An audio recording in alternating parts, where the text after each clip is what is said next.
Michelle Swader, dietitian at UW Health, joins us now to talk about why popular New Year's resolutions don't stick. Happy New Year, Michelle.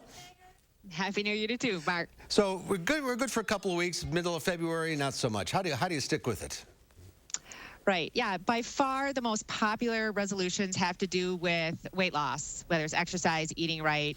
But 80% of those have failed by the second week of February. So the important thing is to take the right approach. You know, the fad diets that are cleanses or detoxes, there's a couple things that are really wrong with them. First of all, they just don't have the good nutrition. You have essential fatty acids and amino acids that you need that you're probably not getting from those diets. And then the macronutrients are not the only problem. The micronutrients, like the antioxidants and the vitamins and minerals, often aren't the wide variety that we need. So short term, you're bordering on malnutrition while you're on those. And then long term, as you do a rapid weight loss, our body sacrifices muscle as well as fat. And if you regain, which you inevitably do, you put on more fat mass, but you don't replace that muscle mass. And muscle is one of the few things that can keep our metabolism going.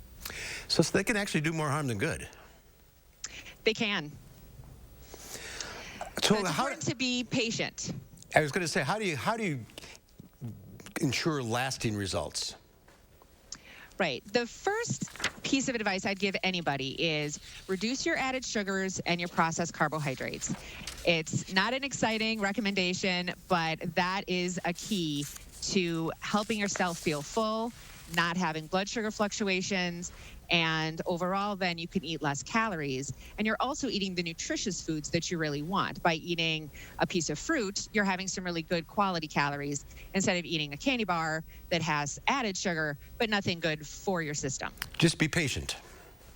And definitely be patient. Our bodies move relatively slowly. There's nothing that you can do in January and February that excuses the next 10 months of not being mindful. So definitely look for lifestyle changes that you can keep going the whole year. That's the key. All right, Michelle, thank you. Have a happy and healthy New Year. We'll see you next month.